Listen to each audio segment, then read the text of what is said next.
아마도 지금 이 시대에 딱 맞는 협회의 등장이 아닌가 하는 생각이 드는데요.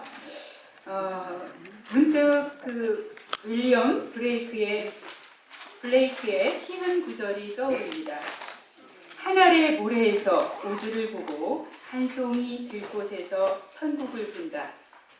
그대 손 안에 무한을 지고 찰나의 시간 속에서 영원을 보라.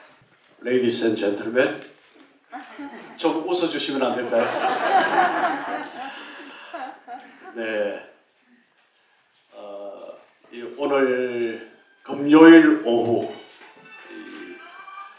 황금 연휴가 시작되는 날에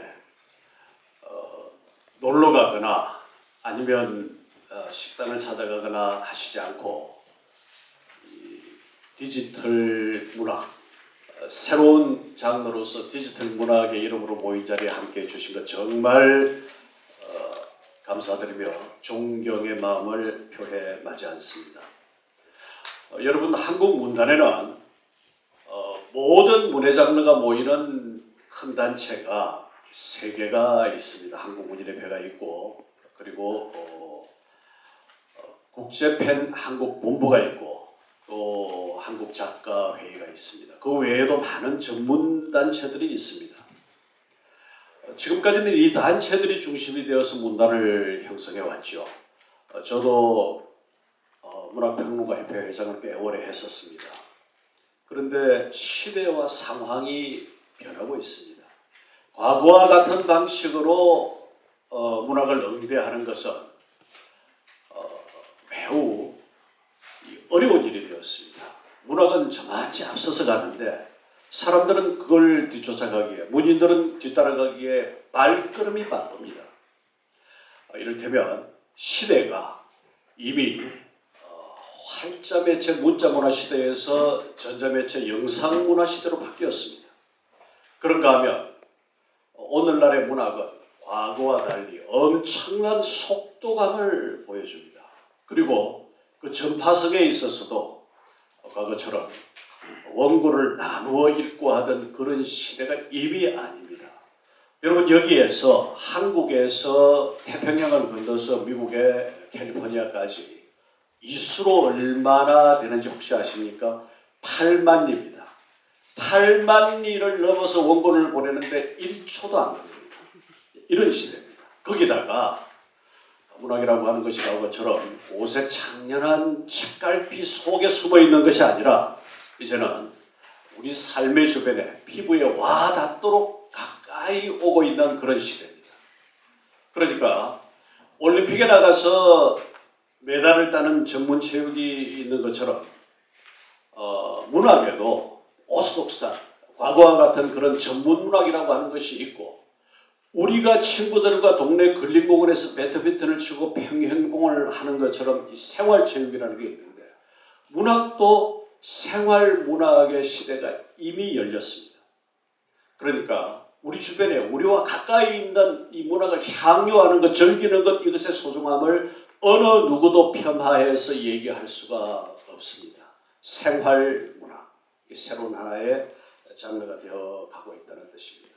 한국 디지털 문예협회는 이와 같은 생활문학이 보편화되고 남녀노소 누구나 여기에 참여해서 의사를 표현할 수 있고 그 표현의 기쁨을 누릴 수 있는 이런 터전을 마련하고자, 말하자면 그런 마당을 펴고 멍석을 깔아보고자 하는 것입니다.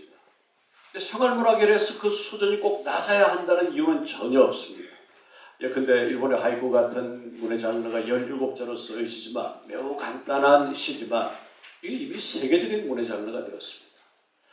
생활문학이라고 하는 것 그 속에서도 짧지만 깊이 있는 미학적 가치, 예술성을 담보할 수 있다라는 뜻입니다.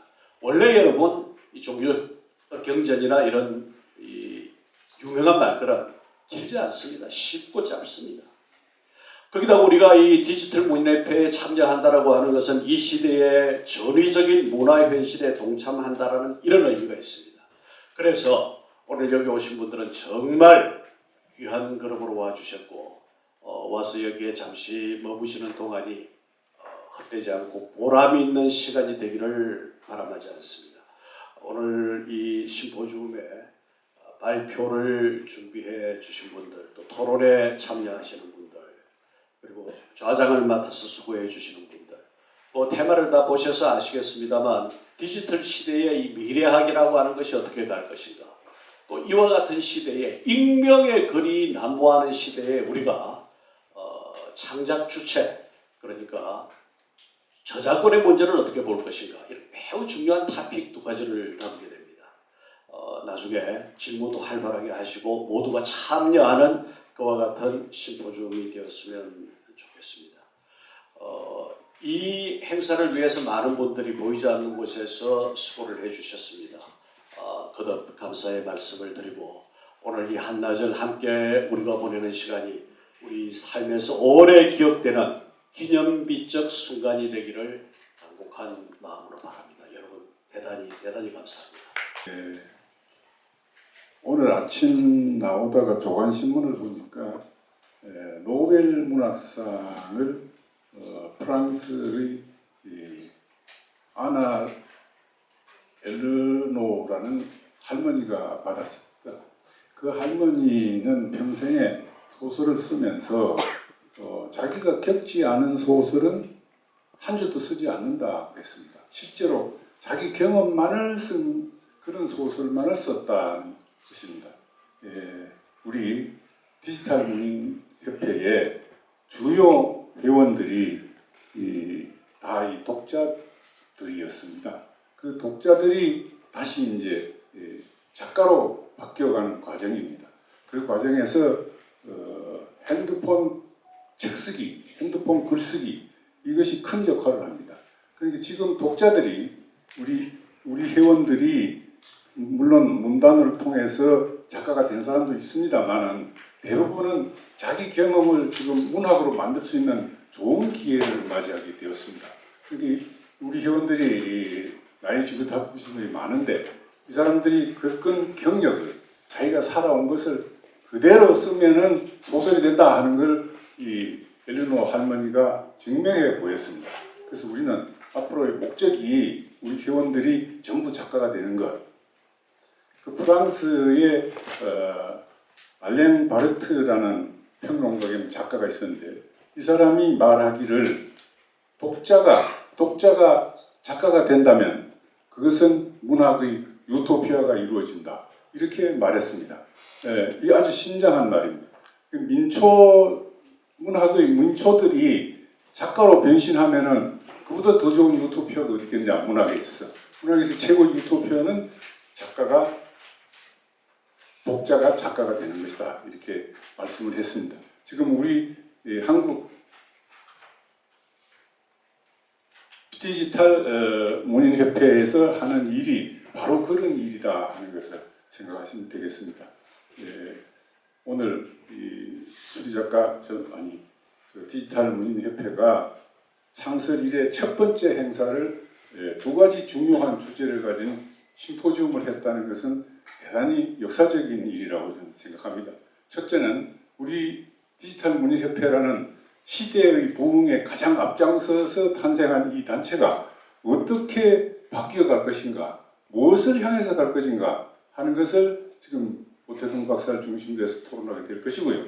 여기에 따라서 현실적인 우리 권리는 어떻게 변해야 될 것인가 하는 미래와 현실, 즉 저작권 문제, 이 작가들한테는 가장 중요한 문제 아닙니까? 이 현실을 어떻게 다루어야 할 것인가, 이런 중요한 테마를 두 개를 가지고 했다는 것이 대단히 의의가 깊다고 생각합니다. 그래서 이 좋은 행사를 준비하기 위해서 우리 김종혜 회장님이 앞장서서 많이 노력을 했습니다. 더군다나 이 또한 우리 협회가 끌고 나간 데는 없어서는 안 될 분이 가재산 부회장입니다. 가재산, 우리 협회의 재산이죠. 영어로 프로퍼티, 주얼리. 근데 성씨가 가라서 가짜 재산이라고 생각하는 사람은 없겠죠. 우리 가재산 사신 부회장이 이 협회를 탄생시키는 데 중요한 역할을 했습니다. 또 한 사람, 부회장 중에 정성모 부회장이 있습니다. 이분이 굉장히 대한민국에서 제일 부지런한 사람입니다. 그래서 이 사람이 조직을 다 만들었다고 봐도 뭐 과언이 아닙니다. 그래서 그 외에도 이제 여러 분들이 우리 총무를 맡고 있는 정규리 총무도 이번 행사를 위해서 굉장히 애를 많이 썼을 겁니다. 그래서 이런 분들이 다 있기 때문에 자진봉사해서 이런 일을 하셨기 때문에 오늘 이 좋은 중요한 역사적인 모임이 탄생되었다 이렇게 생각합니다.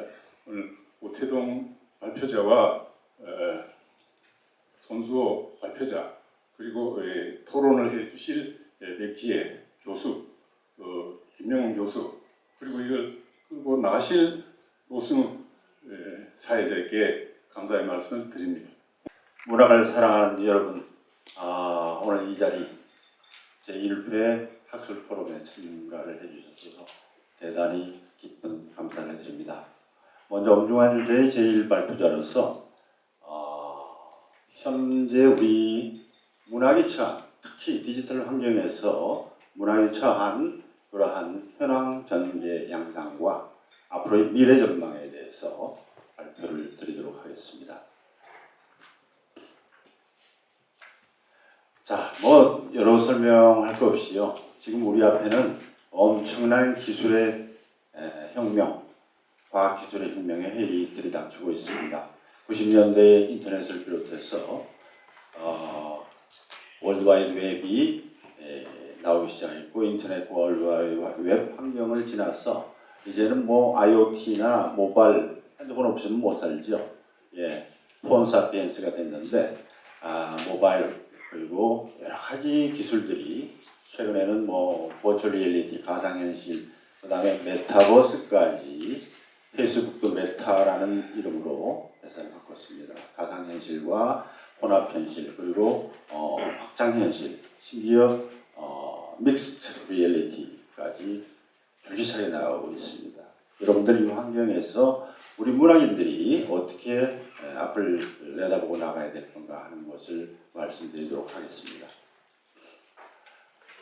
현재 문학은 어떤 변신과 변혁으로 이 높은 디지털 기술의 파고를 어떻게 넘어야 하는가, 그리고 디지털 기술이 초래한 인류의 삶과 의식과 사회의 변화 양태와 속도를 어떻게 따라잡아 존립의 정체성을 재창조하고 리프레이밍 할 것인가.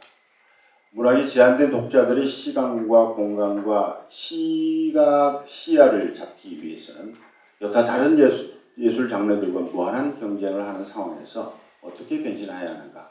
특히 인터넷과 각종 디지털 기술, 뭐 자세한 설명을 안 드리겠습니다만 해일처럼 밀려오는 상황에서 호모 스크립투스, 글 쓰는 글을 읽는 문학인은 어떻게 파도타기를 배워서 살아남아야 할까. 이런 것을 엄중한 주제를 오늘 발제 주제로 풀어봤습니다. 지난번 창립 총회 때 제가 1차로 아트 퍼블리싱 인 더 퓨처라는 제목으로 강연을 했었는데 10분의 이것을 설명하기에는 좀 역부족이었습니다만 이번은 문학이라는 주제를 놓고 지난 2달 동안 제가 연구하고 탐구하고 성찰을 해서 이러한 엄중한 내용들을 25분 동안, 짧은 25분 동안 여러분들한테 전달을 하도록 하겠습니다. 자, 문학정보교환의 발전 4단계입니다. 1단계는 BC 4000년경에 우리가 상용문자, 그거는 그림 문자죠. 얼마였고 3200년경에는 글자를 발명했습니다. 최초의 문학은 우리가 길가메시, 수무르 제국의 길가메시 왕의 서사시로 치고 있습니다. 2단계에는 변환의 2단계, 정보교환 변환의 2단계에는 BC 1000년경에서 AD 3세기경에 코덱스 책이 발견됐습니다. 이것은 뭐 두루마리로 된 양피지나 혹은 파피루스종이나 기타 중국에서는 족간이라는 형태로 만들어졌죠. 책이 드디어 나오게 된 것입니다. 그러나 오늘날 인쇄 매체로 보는 그런 책의 인쇄된 형태의 책은 AD 1450년경 구텐베르크 가동활자가 발명되면서 비로소 책이 양산되게 되고 옛날에는 성경 한 권에 1000만 원 정도 가격이었대요. 그것이 우리 일반 대중에게 퍼져나가게 된 것입니다. 사실 세계 최초의 금토월자는 우리 자랑스러운 우리 고려 조상들 직지신경을 가능한 것으로 전 세계가 인식을 하고 있습니다. 인정을 하고 있습니다. 자, 드디어 마지막 이제 4단계에는 1974년도에 우리가 인터넷이 발명되고 그리고 월드와이드 웹 환경이 열리면서 전자 커뮤니케이션 시대로 들어가게 되고 디지털 정보 교환 시대가 개막되었습니다. 이제는 전 세계가 하나의 소통 공간으로서 순식간에 76억 인구와 소통할 수 있는 그런 시대가 열리게 된 것이죠. 자, 이제 문학으로 들어가서 디지털 문학의 전개 현황은 첫째는 예술과 문학의 다양한 디지털 변신이 가속화되고 있다. 창작 아이디어가 작가에 의해서 저작되고 그리고 인쇄 출판되고 유통이 되게 되는데 유통 배포가 일어나는데 이런 것들이 모두 디지털화 되어 가고 있습니다. 그다음 문화 미디어 간의 복합 매체, 다양한 매체의 문화 미디어 간의 경쟁이 가속화되어 있습니다. 여러분들 잘 아시다시피 지금 현재 젊은이들은 유튜브를 보는 시간이 85%입니다. 미디어 중에서 어린아이들은 더더욱 더 크죠. 초중고등학교 학생들은 정말로 8초 인간이 되어가고 있습니다. 즉 텍스트가 동영상이나 이미지 매체와 굉장한 무한 경쟁 시대로 가 있어서 문학이 위기를 겪고 있는 것입니다. 8초 인간입니다. 이제 신류가 드디어 탄생했습니다. 우리가 X세대, Y세대 이야기하지만 MZ, 밀레니엄 세대, Z세대를 지나서 지금 태어난 아이들은 알파 세대, 베타 세대가 됩니다. 우리 손자, 손녀가 인도네시아에서 왔는데 얘들은 디지털 동영상 패드를 달고 삽니다. 아침에 일어나면 그거, 할아버지 그거 어디 있어요? 이것부터 찾아요. 그런 시대가 되었습니다. 텍스트를 읽지 않는 시대가 되었습니다. 동영상과 이미지에 빠져 살다 보니까 8초마다 애들은 내비게이션합니다. 이 컴퓨터 월드를 전 세계 네트워크를 내비게이션을 하고 자기가 좋아하는 채널을 찾아서 8초 만에 또 다른 채널로 이동을 합니다. 그래서 텍스트를 읽지 않는 시대가 되었고 이제 이미지 소비 시대가 되었습니다. 이미지 소비 시대다라는 말은 제가 지어낸 말이 아니라 바로 작고한 마이크로소프트의 창업자가 이야기한 말입니다. 이제 현대는 이미지 소비 시대다. 책과 서점도 아울러서 출판의 위기가 닥쳐왔고 도서관들이 몰락하고 있습니다. 전 세계 도서관들이 공간 확보를 위해서 사서들이 기존의 오래된 책들을 다 폐기 처분하고 있습니다. 그리고 디지털 책으로 바꿔나가고 있습니다. 앞으로 어떻게 될지 모르겠어요. 1400년경에 모 소설가가 옛 조상 소설가가 2440년이라는 소설을 썼는데 거기에 우주 도서관에 가봤더니 둥그런 저장 매체 몇 개만 남아 있고 서고가 아니라 서간 4개만 있더라 하는 소설이 벌써 300년 전에 써진 그런 책이 있습니다. 문학의 1차 초기 변신이 진행되고 있습니다. 여러분들 기억하다시피 PC통신, 인터넷이 제대로 발달되지 않았을 때 PC통신 시대로 많은 PC통신 작가들이 떴죠. 그 다음에 인터넷 소설들이 나오기 시작했고요. 웹소설, 지금 웹소설 시장은 얼마 되는지 아십니까? 국내 올해 웹소설 시장은 4천억에서 4,500억으로 예상하고 있습니다. 블로그, SNS 문학, 웹소설, 지금 현재 굉장히 화랑이죠. 웹소설.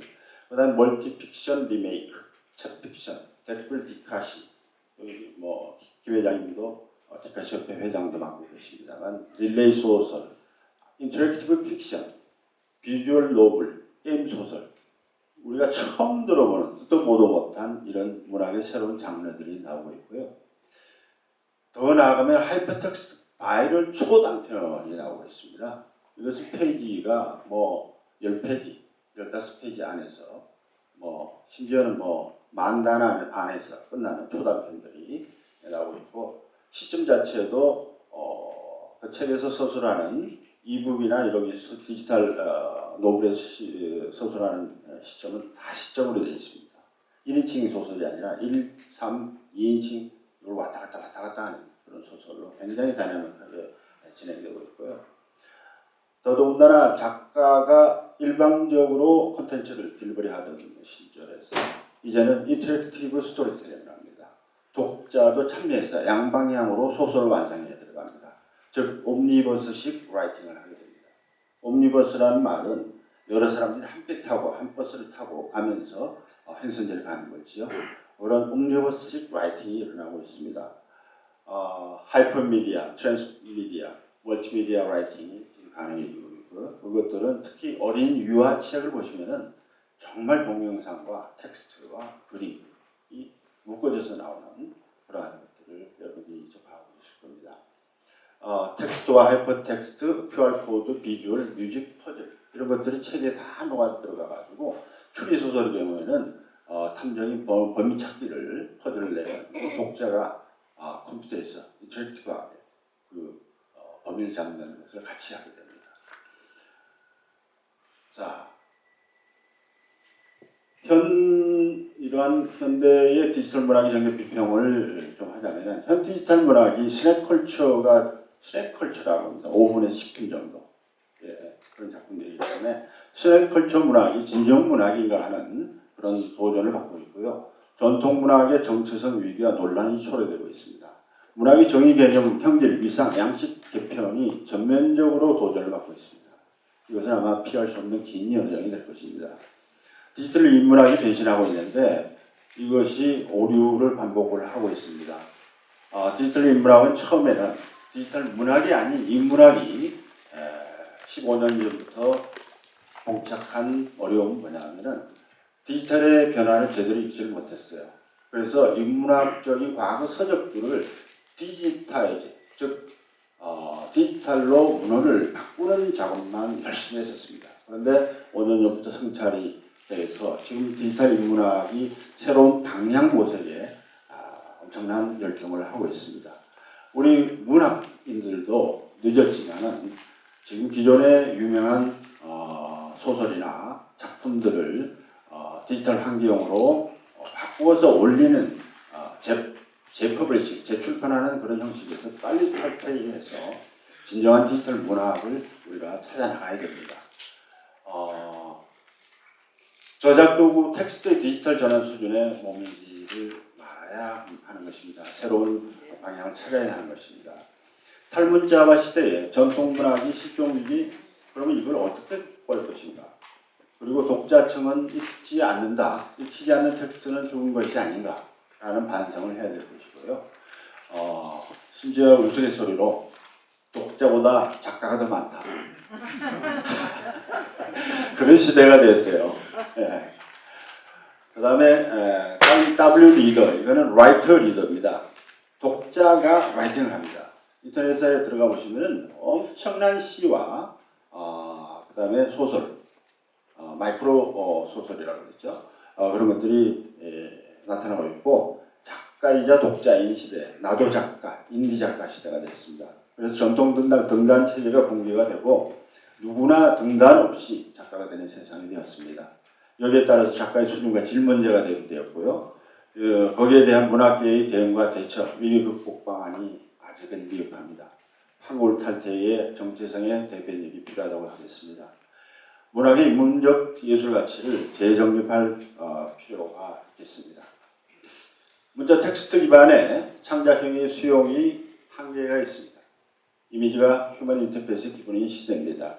다양한 예술 장르 간의 경계가 공개되어서 합종 연행을 하고 있습니다. 게임 소설, 멀티픽션, 비주얼 노블, 원소스 멀티뉴스 시대가 되었습니다.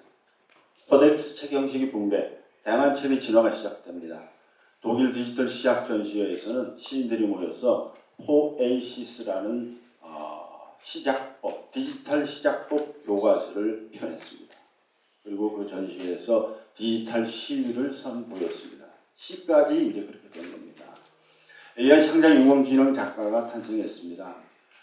소설 쓰기 봇, 시봇, 인공지능 로봇을 이용해서 우리나라의 경우는 최근에 여러분들 아시는 카카오 브레인에서 CR라는 인공지능 시인을 탄생시켜서 약 1000여 편의 시를 집계했고요. 그 중에서 골라서 56편의 디지털 시집을 씨앗 시집이 발간되었습니다. 자, 독자들을 어떻게 다시 문학으로 오게 할까? 떠나가는 독자들을 어떻게 오게 할까? 그래서 여러 각국의 문학계에서 많은 환골탈퇴를 시도하고 있는데요. 일본 같은 경우에 휴대폰 소설이 엄청나게 유행하고 있습니다. 그래서 일본 문학의 베스트셀러 10개 중에서 3개가 바로 휴대폰 소설입니다. 아무튼 킨들, 싱글, 텔북 시리즈도 디지털 북으로서 그리고 UI 멀티미디어 북들이 굉장히 진화가 빠르게 진행되고 있습니다. 이것을 우리 문학인들은 전통적인 문학인들은 어떻게 봐야 될까 반성을 좀 해야 될 것 같습니다. 타예술 장르의 변신 사례는 굉장히 눈부십니다. 여러분들 뭐 기생충, 오징어 게임부터 해서 BTS, 요즘 최근에 블랙핑크, 야 정말 세계 최고죠. 자, 한번 살펴볼까요? AI 화가, 아이다, 미용학작, 인물풍경 추상화 작가, 창의적 학술 2번의 단독 세계 전시회를 개최하다. 이것은 미술 이야기입니다. 그리고 얼마 전 뉴스에 미국 콜로라도의 미술공모전에서 AI 화가가 대상을 수상하게 되었습니다. 그게 논란도 많았지만 평가위원들은 다 비판, 부정은 용납을 안 한다. 그래서 AI 화가가 1등을 차지했습니다. 방송, 영화, 드라마, 음악, 만화, 애니, 그 다음에 게임 캐릭터 이런 것들은 엄청나게 디지털 시대로 빠른 행보로 옮겨갔습니다. 그래서 성공을 나타내고 있죠. 우리 문학은 도대체 어디 있는가? 이러한 환골탈퇴의 변신들, 타예술 장르의 변신으로부터 우리는 뭔가를 배워야 할 것입니다. 시간 관계상 다 읽지는 않겠습니다만 웹툰, 굿, 인터넷에 검색해 보시면 바로 그런 동영상들이 뜹니다. 기생충, 오징어 게임, 샌드박스, NFT 아트, 리플, e스포츠, K 팬덤 로드, 그 다음에 멀티플렉스 예술관, 애니 슈퍼히어로, 무의식 예술 이런 것들이 새로운 타예술 장르로 엄청나게 우리를 특히 초중고생들을 즐겁게 하고 있습니다. 미디어 신기술의 팬덤 예술 장르 지배 사회가 시작되었습니다. 여러분 잘 아는 전 세계 베스트셀러 아기상어, 태어날 때부터 애들이 보는 아기상어, 보람튜브, 메타버스 게임 예술이 등장해서 로블록스가 지금 초등생 중에 제일 베스트 메타버스 앱으로서 이제는 메타버스 게임에 로블록스에서 보내는 시간이 엄청나게 많습니다. 매일 2억 명이 접속을 합니다. 그 다음에 제페토, 네이버가 만들어낸 제페토 이런 것들이 우리나라에서도 지금 메타버스의 게임과 예술 장르를 등장하고 있고요. 특히 여러분 기억하셔야 될 것은 인터넷에서 한번 찾아보세요. 미국의 린든랩에서 세컨드 라이프라는 것이 전 세계에 히트를 쳤습니다. 그 외에 더 보트, 스노우볼, 그린 게이블, 페이블 이런 것들을 유튜브에서 검색해서 찾아보시면요. 놀라운 그런 동영상들이 펼쳐집니다.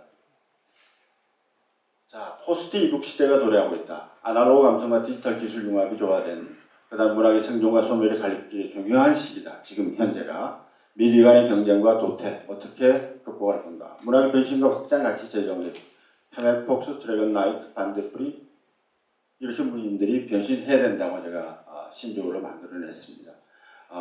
유유자적한 낙타이면서 지혜롭고 영리한 폭스 이 1위가 되어야 된다.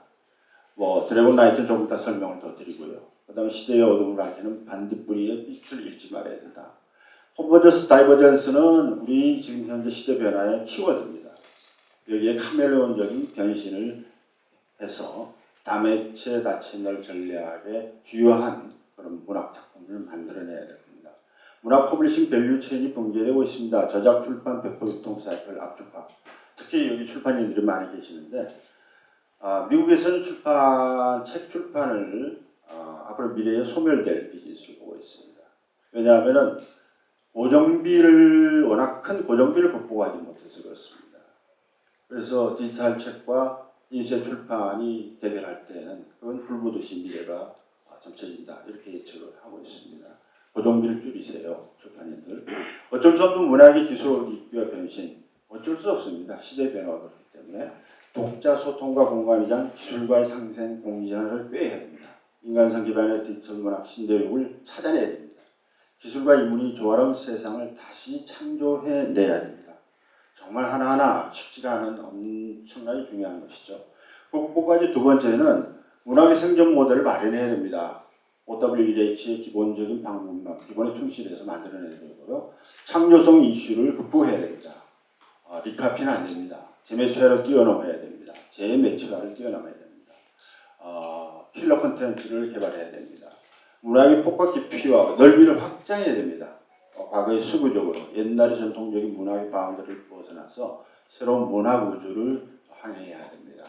여기에는 두 가지 방법이 있겠죠. 크로스오버 전략, 넘나드는 전략입니다. 인문지식과 창의적인 예술적 경계를 뛰어넘어야 됩니다. 하이브리드 문학 장르 창조. 이것은 문학과 기술의 경계를 넘어서 융합, 키워드 융합입니다. 융합으로 탈문자 시대를 열어야 됩니다. 그 다음은 신문학의 우주 지평을 열어야 되는데 그것은 무엇일까? 새로운 문학 장르 융합 비평을 받아들여야 됩니다. 많은 문학이 나오고 있습니다. 메타버스 문학, AI 문학, 알고리즘 문학, 그 다음 가상현실 문학, 멀티미디어 문학, NFT 문학, 아티스트북, 팝팝북, 다 읽지도 못하겠습니다. 시간 관계상. 터널북, 빅북 3D부터 인터넷에 검색해 보시면 인쇄된 책이지만 새로운 그런 책의 장정을 만들어서 독자들을 잡으려는 그런 시도도 있습니다. 미디어 신기로서 팬덤 문화 창출자가 되어야 됩니다. 우리 인간이 겪는 20가지의 인간사를 풀어들여서 다시 독자들을 다이내믹하게 굉장히 흥미롭게 사로잡아야 됩니다. 그것은 인류의 공통감각과 지성지킴이 지금 우리는 문학이 필요한 시대입니다. 문학공동체 운동, 우리 협회처럼 콜라보의 연대 네트워크를 결성해야 됩니다. 성찰적인 기술 감각으로서 대한문학 공동체 플랫폼을 만들어야 됩니다. 사회적 성찰과 인간 품위와 존엄성 지켜내기, 어둠을 밝힐 우등불, 횃불을 들어야 됩니다. 인간다움의 마지막 지킴이로서 문학의 정체성을 다시 지어내야 됩니다. 미래 모습, 메타버스 문학의 장르가 탄생하게 됩니다. 다 설명을 안 드리겠습니다만 여러 가지 세계의 시도가 있고 AI 작가, 알고리즘 문학가와 경쟁 시대가 옵니다. 머신 러닝 라이터, 인간 창의성을 위협할 것이고요. 알고리즘 라이팅이나 코디드 라이팅이 되겠습니다. 로봇 라이팅 도우미가 나오게 됩니다. 제가 지난 창립 기념 강연에서도 말씀드렸듯이 북버스로인 로봇이 나와서 작품 아이디어 자료 수집, 플롯 구성, 글쓰기, 출판, 배포, 유통, 마케팅 모든 문학을 대행하게 됩니다. 블록체인, NFT, 크립토 체제가 완성돼서 좀 이따 손수호 교수님께서 말씀하시겠지만 저작권 한정판의 법적 불가능성을 확보하게 될 것입니다. 그 다음에 웹 3.0 시대인데요. 4.0, 6.0 그러한 디지털 문학 환경이 나올 겁니다. 세만틱 웹이나 XML, HTML5, 지금 HTML3 이것은 옛 구시대 유물입니다. 지금 디지털 이북들은 전부 다 XML이나 HTML5에서 멀티미디어북으로 제작 가능합니다. 네오 퍼블리싱이 나오고 있습니다. Think to Writing, 생각으로 하는 것만으로도 저작이 되는, 그리고 컨셔스니스, 의식과 언컨셔스니스, 무의식의 뇌파를 감지해서 바로 저작으로 완성하는, 그리고 텔레파시, 이심전심의 텔레파시를 통해서 포커싱하는 그런 시대가 열릴 겁니다. 조금 이따 차트를 하나 보여드리겠습니다. 그 다음에 사이보그, 기계 인간들이 나오고요. 휴머노이드와 트랜스휴머노이드로 진화해 갑니다. 얼마 전에 일론 머스크, 테슬라의 CEO가 실리콘밸리 강연에서 바로 트랜스휴머노이드를 옆에 데리고 인사를 시켰죠. 드디어 다가오고 있습니다. 신문학 창작독과 비인간 작가가 탄생하는데 여기에 인간 작가들이 어떻게 조화와 융합을 할 것인가 관건이죠. 저작 도구 방법, 코덱스 책 출판, 도서유통, 도서관의 개편과 변혁이 일어납니다. 여러 가지 가상현실의 그런 도구들을 이용해서 디지털 라이브러리를 구현하게 되고요. 미국의 유명한 도서관들은 전부 다 디지털 라이브러리의 버추얼 환경을 갖추고 있습니다. 인류 지식의 유산을 전부 다 DVD나 DVD 시리즈로 담아서 보관을 하는 영구 보존을 시도를 하고 있습니다. 자, 이것이 앞으로 우리가 다가올 인간과 인간의 커뮤니케이션, 인간과 기계의 커뮤니케이션의 맵입니다. 지금 제일 위에 있는 차트는 바로 이심전시 밑에 있는 것들은 뉴로 컴퓨팅, 양자 컴퓨팅을 사용한 인간의 생각들을 바로 라이팅하는 그런 기술이 개인에 나오게 됩니다. 자, AI 글쓰기 시대의 현황, 지난 강연에서 말씀드렸습니다. 이제 로봇이 글쓰는 시대에서 로봇이 내 보조자로서 모든 책봇, 자봇, 자석은 책봇 이런 것들이 신경 뉴로 컴퓨터를 통해서 작성되는 그러한 책봇의 시대가 앞으로 제가 보기에는 100년 안에 나올 것입니다. 바로 노벌 팩토리입니다. 네, 16초 남았군요. 자, 문학이론수 자세, 드로이 업 나이트가 되라. 이건 뭐 더 용을 탄, 과학기술 용을 탄 인류의 마지막 기사가 되라는 이야기입니다. 마지막 인간성 지킴이로 되라. 기술 갑옷을 입은 창의적인 디지털 문학이 돼야 된다. 공감능력. 공감력과 문학 비전, 문인 리더십과 여러 가지 네트워크를 잃지 말아야 된다. 그 다음에 키 석세스 팩터는 공감 콘텐츠, 상호 교감 소통은 창의적 표현 미래의 융합이다. 디지털 문해력을 높여서 창의 융합형 문인이 되자라는 것입니다. 그 다음에 여러분은 새로운 디지털 신대륙의 개척자로서 그것을 지배해야 한다. 그 다음에 한국 문학은 세계 문학이라는 자신감을 가지면서 특히 황순의 소나기는 전 세계의 초중등학교의 교재로 활용되고 있습니다. 오늘 김종회 학장님, 황순원 문학관의 이사장이십니다만, 그다음에 인류사의 빅사이클, 창조와 커뮤니케이션과 컨텐츠, 문화의 빅사이클의 향방을 보라. 미래 시대의 디지털 무탄트가 되자. 과거의 문학의 역사적인 유산을 갑옷으로 입은 그러한 새로운 시대의 하나의 기사로서 기술가의 공존이나 협력과 연대를 취하면서 신기술의 두려움을 떨치고 기술 장애인이 되어야 할 것으로 봅니다. 자, 새로운 신세계는 아직 시작되지도 않았습니다. 지난번에 제가 설명을 들으시지, 흙덩이를 개에게 던지면 개는 흙덩이를 쫓아갑니다. 그러나 사자에게 던지면 흙덩이를 던진 사람을 물러 쫓아옵니다.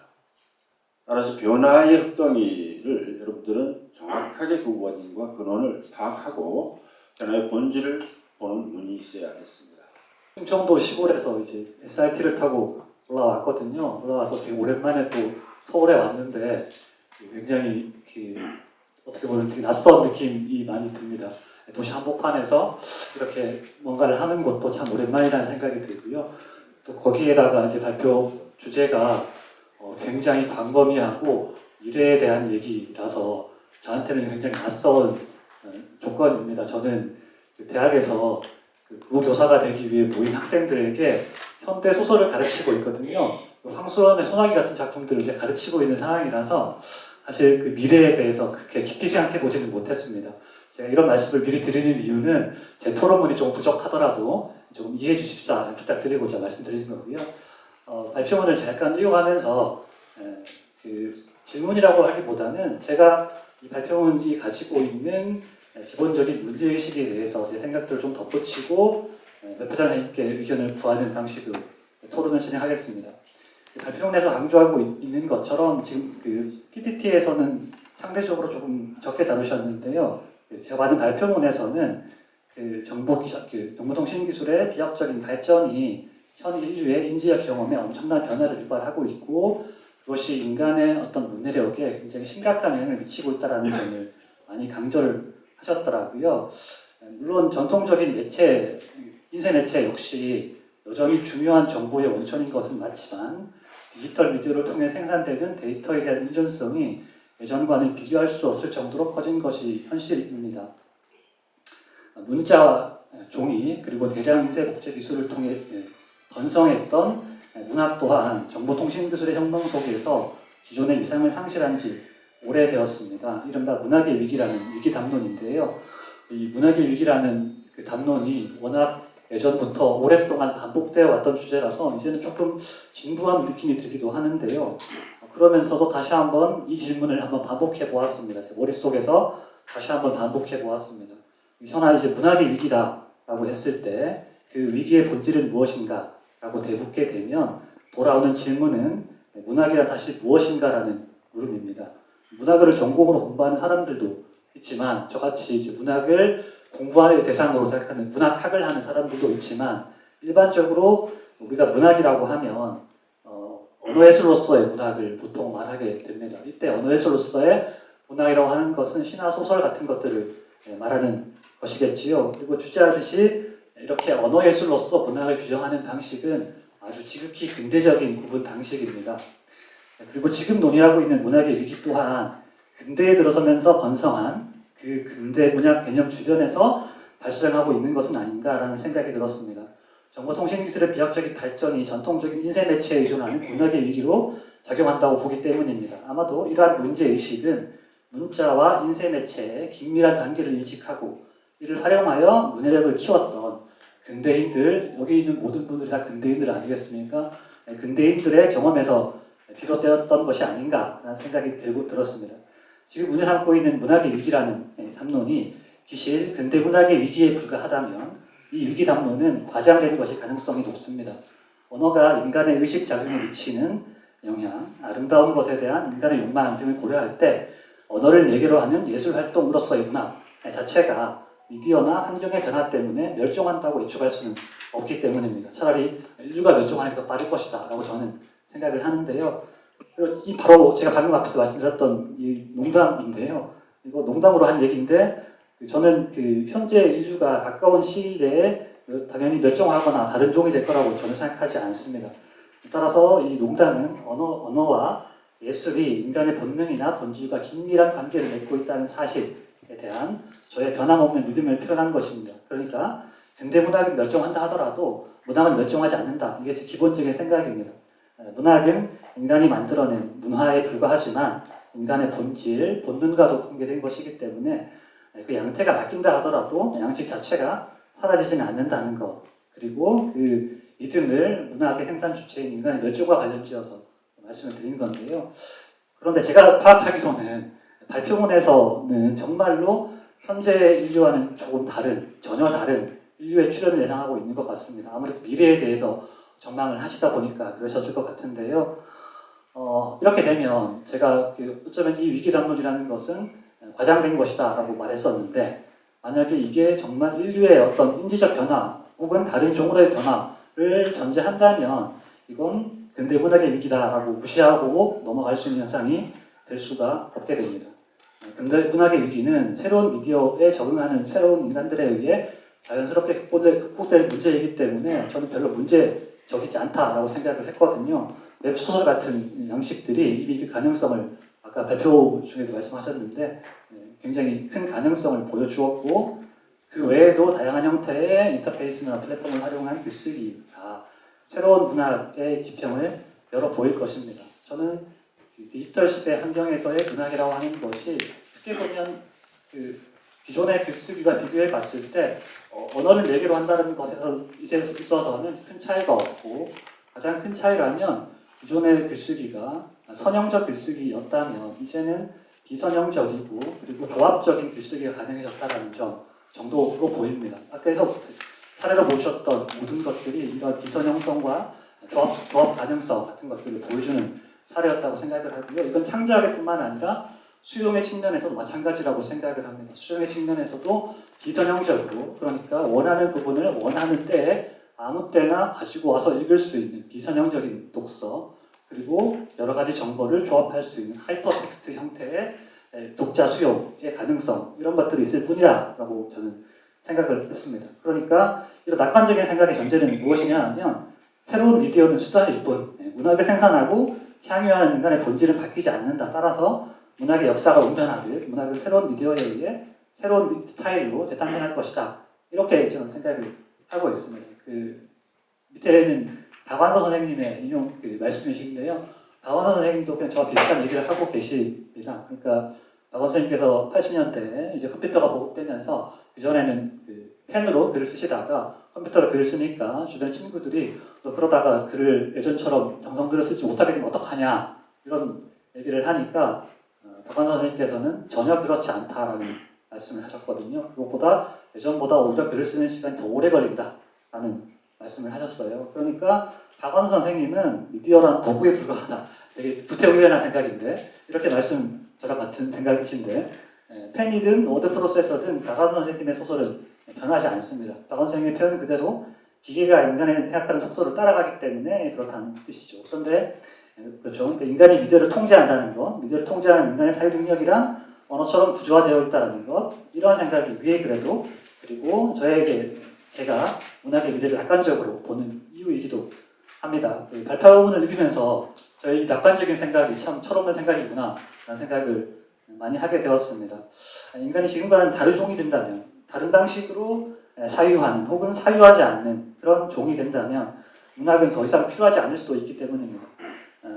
그렇기 때문에 어쩌면 이건 정말 현재 문학이 겪고 있는 위기는 80년대, 90년대 문학의 위기를 문의하던 때와는 조금 다른 차원의 문제일 수도 있겠다.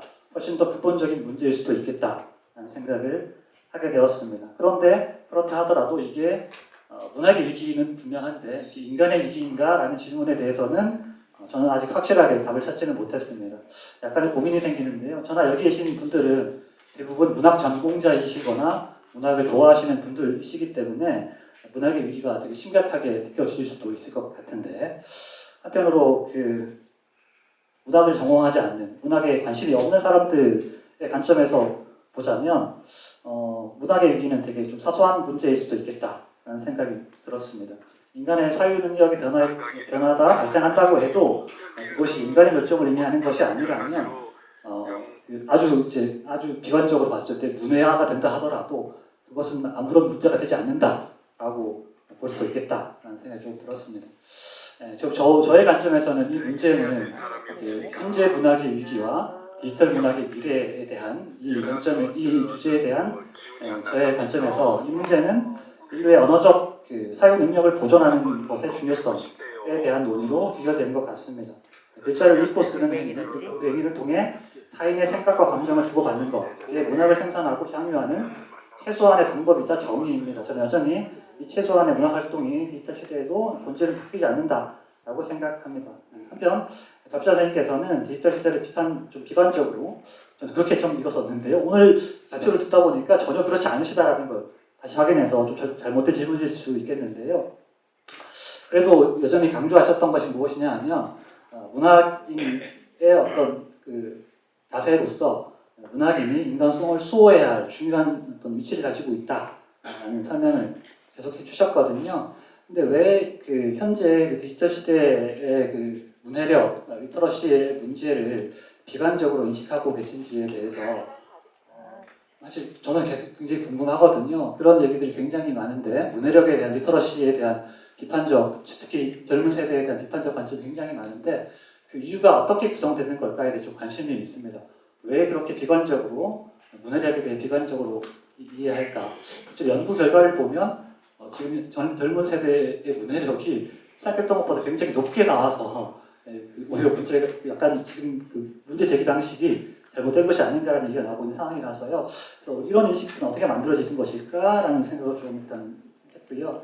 그리고 그 마지막으로 디지털 시대의 문인이 수호해야 될 인간다움이라는 가치에 대해서 선생님께서 생각하시는 것을 좀 여쭙는 것으로 토론을 마무리하겠습니다. 네, 감사합니다. 하나는 과연 문인들이 인간다움의 마지막 수호자 드래곤 나이트가 되려면 인간다움이라는 것이 무엇인가라는 것을 좀 지금 강연자의 시각으로 좀 가르쳐달라 그런 것이 첫 번째 질문이겠고요. 두 번째 질문은 그러한 측면에서 인류의 미래를 좀 비관적으로 보고 있는데 무엇이 문학을 정말 비관적으로 만들고 있는가 하는 측면에서 여러 가지 사회 변화와 기술 변화에 따른 그러한 구체적인 정보와 예시를 좀 기대하시는 것 같았습니다. 그럼 첫 번째부터 먼저 말씀을 드리겠습니다. 자, 인문학적 주제로 들어가는데요. 인간이란 무엇인가, 무엇이 인간다움인가 하는 것에 대한 정의를 저 나름대로 한번 내려보겠습니다. 인간의 본래 인성은 산문법적으로 이야기하면 이성과 감성과 지성의 균형된 인간의 어떤 수준 높은 인간 혹은 평균적인 인간으로 생각을 하고 있죠. 그것은 바로 본래적인 이성과 리저닝과 감성, 정서, 이모션을 잘 균형 있게 상황에 맞게 사람과 공감적 소통을 하면서 발휘할 수 있는 인간이라고 할 수가 있습니다. 그것이 바로 상상과 정서를 읽지 않는 그런 인간이었고요. 그리고 예술과 문화의 본질적인 속성 또한 지극히 인간다움, 사람다움을 추구하는 그런 것이어야 한다고 저는 생각을 합니다. 내밀한 감성의 울림이나 정서적 정신적 여유받기, 아름다움, 추함, 기쁨, 슬픔, 즐거움, 분노 등을 정직하게 느끼면서 공감각적인 인간 인성을 진실하게 표현하며 어떤 작품을 만들어낸다는 것, 그것이 문화의 가장 본질적인 핵심이 아닐까 이렇게 생각을 합니다. 문인들의 역할이 따라서 중요한데 문학의 본래적인 그런 기원을 보면 모방, 유희, 자기 표현 본능이라고 헌스이 이야기를 했죠. 그거에 따라서 창조적인 상상력과 언어를 통해서 인간 정신 구현을 하는 미적 표현물을 만들어내는 작가, 이것이 바로 문인이겠죠. 창조력과 상상력 그리고 인간 정신이 탄탄한, 아까 우리 이사장님께서 말씀하셨습니다만 올해 노벨 문학상 수상 작가도 자기가 경험한 것을 문학작품으로 만들어냈습니다. 자기가 진솔하게 경험한 것을 문학작품으로 만들어낸 것, 이것이 굉장히 중요하기 때문에 거기서 무엇을 느낄 것인가, 바로 인간 사회, 인간 간의 어떤 문제점, 사회의 문제의식, 우리 인간 간의 바람직한 소통과 희망을 주는 그런 메시지를 주는 문학작품, 그것을 만들려면은 본인이 인간이 되지 않으면 안 되겠죠. 제대로 된 인간, 진실한 인간, 그리고 인간 사회에 대한 아픈 사색과 탐구, 이런 성찰의 노력이 없으면 안 되리라고 봅니다. 그래서 본래적인 인간, 즉 만들어진 나, 호모클루스적인 인간, 지금 만들어진 인간들이 굉장히 많습니다. 인터넷에서, 디지털 사회에서 영향을 받고 자기 본연의 본질을 잃어버린 인간들이 많기 때문에 그러한 지금 현재 사회적인 환경, 여러 가지 디지털 환경에서 영향을 받지 않고 본래의 나, 호모사피엔스적인 이성과 감성과 지성이 충실한 균형 잡힌, 그리고 현실의 인간 세계에 뿌리를 둔 그런 작품을 쓰는 인간적인 그런 작가들이 다 되셨으면 하는 그런 바람에서 인간다움의 지킴이가 되셔야 된다는 말씀을 드렸고요. 두 번째는 그러면 지금 현재 인간들이 위기인가 라는 질문이고, 그것을 문학이 어떻게 대처해야 되는가라는 것입니다. 여기 이사님 계시지만 황순원의 그 소나기 책 아까 말씀드렸습니다만, 미국의 초등학교에서 사회심리학자들과 문학자들이 실험을 했습니다. 황순원의 소나기를 영역된 하드본으로 한 그룹을 읽게 하고 나머지 한 그룹은 디지털 이북 형태로 황순원의 소나기를 읽게 했습니다. 그리고 다 읽은 뒤에 두 그룹을 테스트를 해봤어요. 자, 너네들이 책을 읽고 생각나는 그런 이미지를 도화지에 그려보라. 두 번째 그룹, 디지털 이북을 읽은 그룹은요, 이미지 영상을 떠올리질 못했어요. 텍스트의 독해력이 문제였다는 것이죠. 이해력이 문제였다는 것이고, 첫 번째 하드북을, 코덱스북을 읽은 그룹은요, 소녀가 비온 다리를 건너가는 그 모습과 다양한 이미지들을 그려냈습니다.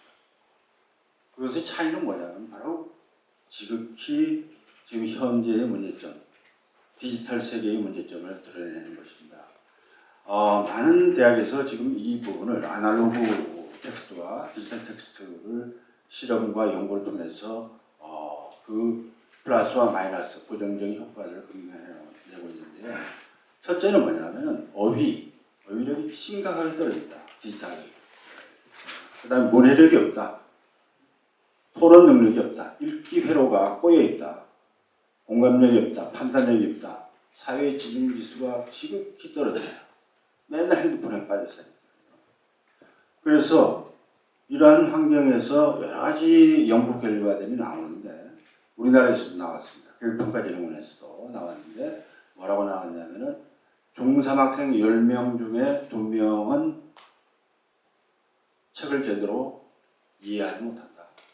그 다음에 10명 중에 2명은 바로 그 초등학교 레벨, 중3인데도 불구하고 초등학교 학생의 독해력도 갖고 있지 못하다. 그리고 10명 중에 1명은 글자를 읽지 못한다. 라고 나와 있습니다. 책을 제대로 읽지 못한다는 것이. 그것은 바로 인간이 지금 호모 사피엔스가 포노 사피엔스가 되면서 이제 뭐 메타버스가 나오면은 메타 사피엔스가 나오고 새로운 이제 기계 인간도 나오고 인공지능 인간도 나오고 여러 가지 인류의 신종족들 기계 인간이나 이런 기계 인간들이나 AI 인간들이 나올 텐데요. 걔들에게 과연 초지능을 가진 걔들에게 인간이 어떻게 협력을 하고 공존할 것인가. 굉장히 심각한 문제가 아닐 수 없습니다. 미래학자들이나 지금 과학기술학자들은 앞으로 포스트 휴먼 시대에 인류가 그중에 한 예가 카이스트 지금 총장이신 이광용 총장님께서 얼마 전에 TV에서 발표를 하셨는데 바로 인간은 앞으로 100년 안에 다양한 인간류의 유사한 인간들과 사는 그런 시대가 될 것이다. 바로 그것이 포스트 인간 시대고 인간이 인간성을 어떻게 지켜나갈 것인가 하는 것이 미래의 대단한 숙제로 남아있다. 이렇게 이야기를 하고 싶습니다. 감사합니다. 이 내용은 수년 전에 양양에서 한국소설가협회 회원님들 세미나 때 제가 한번 논의를 한 내용인데요. 이 작가님들이 의외로 저작권 부분에서 내가 법정에 설 일이 있겠어? 내가 뭐 누구랑 다툴 일이 있겠어? 이런 생각에서 안이하게 대처하다가 분쟁에 휘말리는 경우가 많다는 걸 알았고요. 그래서 제가 이 주제에 대해서 많은 분이 호응을 하셔가지고 버전을 바꾸어서 준비를 했습니다. 여러분들 또 우리 회원님들은 이제 작가 활동을 할 것이고 이 작가 활동을 하다 보면 현실적으로 맞닥뜨리게 됩니다. 그래서 그런 경우에 기본적인 어떤 무장을 지식 무장을 했으면 좋겠고요. 그다음 두 번째는 실제로 계약 실무 책을 내고 나의 저작물을 누가 이용을 할 때 또 내가 남의 저작물을 이용할 때 어떤 방식이 있을까 이런 부분을 두 개로 나눠서 한번 보겠습니다. 저작물의 욕구는 여러분들은 전부 다 이제 저작물을 창작을 하고 표현하는 것인데요. 이 표현과 창작에서 이 창작성이 있는 작품은 저작물로 보호를 받습니다. 그러니까 법적으로 법이 보호를 하는 거죠. 법이 여기서 표절과 저작권 침해를 놓고 그 경계선상에서 많은 분들이 혼란을 느껴요. 표절이 뭐고 저작권 침해는 같은 거 아니냐? 이런 부분에서 혼선이 상당히 있는데요. 저작권 위에 표절과 침해를 설명했지만 우리 다이아그램을 보면요. 다이아그램에서 가장 심각한 것은 이 가운데 부분입니다. 표절이면서 저작권 침해. 그러면 표절 아닌 저작권 침해는 있는가? 있죠. 가령 우리가 셰익스피어의 글을 뭉텅 가져와서 쓰면 표절이죠. 그러다 저작권 침해는 아니에요. 왜? 셰익스피어는 저작권 보호기간이 끝났습니다. 마음대로 갖다 써도 됩니다. 우리 그림도 마찬가지잖아요. 그죠? 예. 그래서 그런 경우가 있고요. 그 다음에 표절은 아닌데 저작권 침해의 경우는 어떤 게 있느냐 하면 저작권 보호기간이 끝난 거 말고 나는 허락을 받지 않은 그런 부분이라든지 그 다음 1년간만 쓰라고 했는데 2년간 썼다든지 이런 경우는 계약 조건을 위반한 거죠. 그런 것도 저작권 침해가 됩니다. 요 경계에서 어느 부분은 저작권 침해는 법적 책임을 안 지는데 도덕적 책임을 져야죠. 그러니까 법과 윤리가 쪽에서 만나는 지점이라고 생각하면 이해가 쉽습니다. 예. 자, 창작성에서 우리 음원 저작물의 경우에는요, 지금 우리 법이라는 것은 포괄적으로 위임을 하기 때문에 구체적으로 정하지 않습니다. 다만 우리 법원 판례를 보면 요 두 가지 문장의 사이에 바로 이 경계를 짓고 있습니다.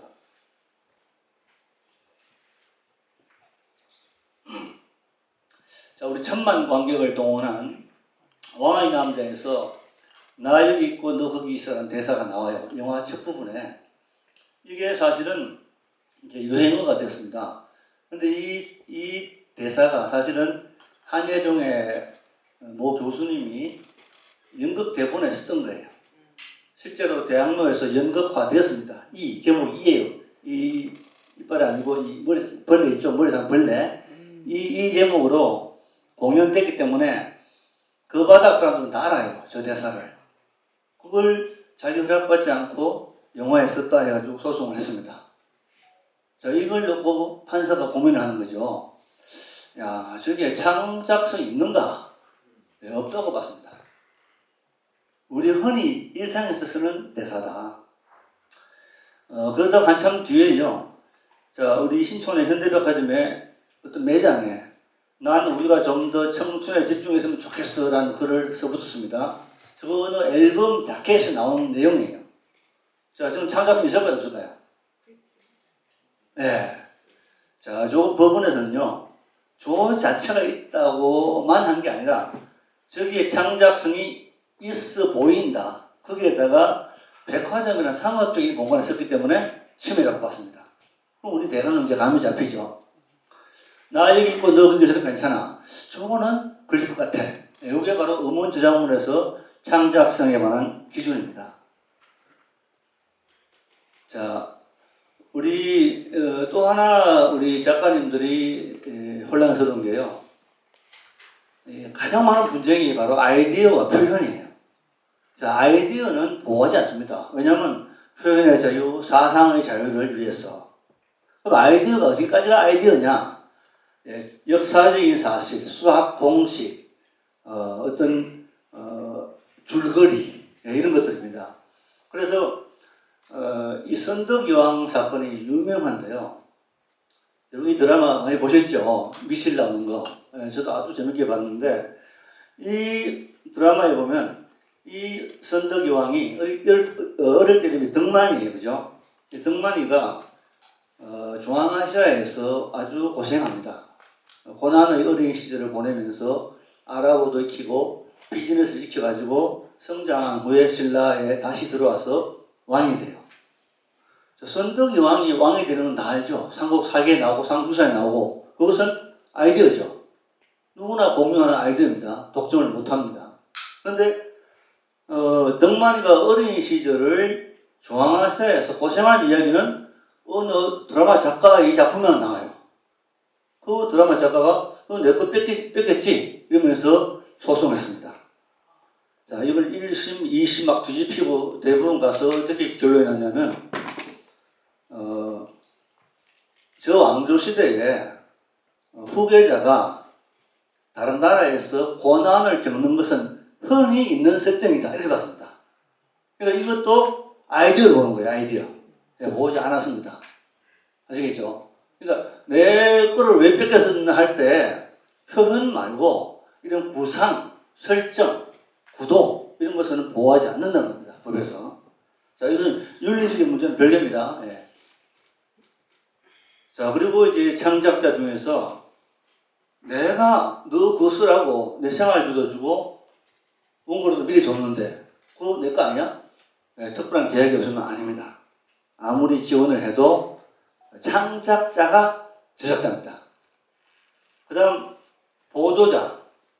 내가 감수를 많이 해줬다. 교정 교육을 많이 했다. 우리 조교가 참고 문헌하고 색인까지 엄청 해줬다. 전부 보조자죠. 네, 제작자는 창작자, 창작의 주체가 권리되었고요. 혹시 아이디어 제공자. 야, 내 그 술자리에서 한 얘기 너 갖다 썼더라? 내 그거 뺏겼네. 안 된다 그랬죠, 아이디어. 이런 것들이 주로 많은 분쟁이 생기는데 창작자가 될 수가 없습니다.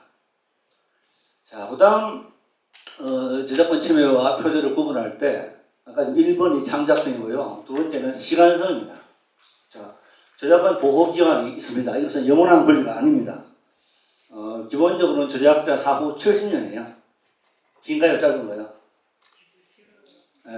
근데 자기 저작물이 있으면 조금 태도가 달라집니다. 긴가? 뭐 그런가? 잘 모르겠네 이러면서 예. 자, 그래서 이런 쭉 역사가 있는데 제일 억울한 사람이 1962년 죽은 사람이에요. 헤르만 헤세. 왜? 1963년부터 죽은 사람은 70년 적용을 받고요. 그 이전에 죽은 사람들은 그 이전 법을 적용을 받습니다. 그래서 이 출판사에 가면 이런 표를 만들었어요. 62년 죽은 거하고 합류해가지고 이 이전 사람들은 책을 마음껏 내도 됩니다. 어떤 해에 서점에 가보면 뭐 해민의 책이 막 많이 나와요. 그러면 누가 어디 BTS 누가 어디 해명의 책을 읽었다 올렸나? 드라마에 나왔나 하지만은 그런 경우도 있겠고 많은 경우가 바로 그 해 보호 기간이 끝난 거예요. 자, 모든 것은 보호 기간이 있습니다. 계산할 때 9월에 돌아가셔도 그 다음 해 1월 1일부터 계산하는 게 저작권의 계산 방식입니다. 사진의 경우는 다릅니다. 사진의 경우에는 처음에 과일세를 받았습니다. 과일시. 사진가 너희들 진짜 예술가 맞아? 기계가 하는 거 아니야? 이러면서 많은 차별을 받아가지고 첫 57년 법에는 발행 후 10년 됐어, 10년. 사후가 아니고.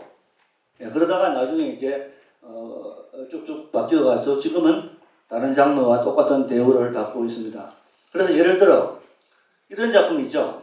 이몽식 선생의 구직이라는 작품 IMF 때 이 신문에 엄청 나왔습니다. 이걸 딱 보면 자, 이몽식 선생은 2001년에 돌아가셨어요. 그러면 흔히 1962년 넘었죠. 그럼 70년 플러스 하면 2071년도로 생각합니다. 그러나 사진은 아까 발행 거죠, 발행. 이게 언제 나왔죠? 1953년에 발표된 거예요. 그럼 53년이니까 57년 법이 적용되죠. 그러면 10년간. 그러니까 1963년에 끝나는 거예요. 이거 마음대로 써도 됩니다. 이런 식으로 보호 시간적 제한이 있다는 거요. 자, 그다음 유사성. 여기에서도 많은 분들이 정말이야 할 수 있는데요. 역시 이 부분도 아까 아이디어와 일부 연관이 됩니다. 우리 신경숙 씨가 엄청난 순환 시간을 가졌죠. 근데 작가들은 소송에 걸리는 자체가 수모예요. 근데 결국은 이 유사한 줄거리를 하더라도 저작권 침해로 볼 수 없다고 나왔습니다. 그런데 이미 데미지를 엄청 입었죠.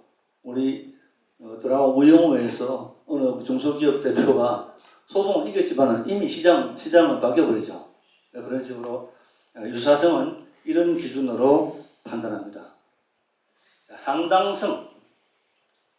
어느 소설이 만일 그게 200페이지라면 한 두어 페이지에 유사한 표현이 들어갔다고 해서 저작권 침해인가? 그렇지 않아요. 그 전체 작품에 어느 정도 상당한 분량인가를 또 봅니다. 이 역시 신경숙이가 정말 이것 때문에 치명타를 입었죠. 자, 이게 법은 가지는 않았어요. 그런데 예를 들어서 그들의 밤은 격렬하였다. 똑같죠? 이런 거 가지고는 침해를 보지 않는다는 거예요. 전체 중에서 차지하는 비중을 봅니다. 비중. 자, 그 다음 공정성은 우리가 상식적으로 아는 겁니다. 언급을 하는 겁니다. 남의 것을 갖다 썼을 때는 분명히 출처 표시를 하고 인용의 경우에는 참고 도서를 저자와 더불어 표시하는 것. 방법은 여러 가지가 있는데 이런 방식으로 표시하지 않으면 공정성을 위배해서 또 저작권 침해가 됩니다. 요 근래 이제 우리 김원 작가가 하얼빈이라는 책을 냈는데 여기에 많은 부분이 안중근 재판 기록에서 가져왔어요. 재판 기록. 그래서 이 표시를 철저하게 했습니다. 주석에 첫 끝에 주석이 달려 있습니다. 예, 아주 시비를 미리 차단하는 겁니다. 예, 상당히 이제 좀 무겁습니다. 예, 친고죄고요. 내가 괜찮으면 괜찮은 겁니다. 예. 자, 이제 계약 실무에 제가 한 5분만 말씀드릴게요. 여러 우리 이제 회원님들이 글을 쓰고 공저도 하고 단독 출판도 하고 책을 냅니다. 우리 아까 오태종 선생님은 이 출판이 소멸 비즈니스라고 했는데 그것도 한동안 가겠죠. 예. 약화되거나 변화되더라도 출판 행위는 오래 가지 않을까 싶습니다. 자, 이 책을 낼 때요. 복제권, 출판권, 배타적 발행권 세 가지 권리가 왔다 갔다 합니다. 이걸 잘 구분하셔야 되고요. 복제는 알겠고, 이 복제권은 저자한테 있는 거죠. 출판권은 출판사에 있습니다. 요즘 몇 년 전에 생긴 게 바로 이 배타적 발행인데요. 이것은 책 말고 이북을 위해서 따로 이런 권리를 하나 만들었습니다. 자, 그래서 여러분들이 책을 낼 때 내가 어떤 형태의 계약을 할 것인가.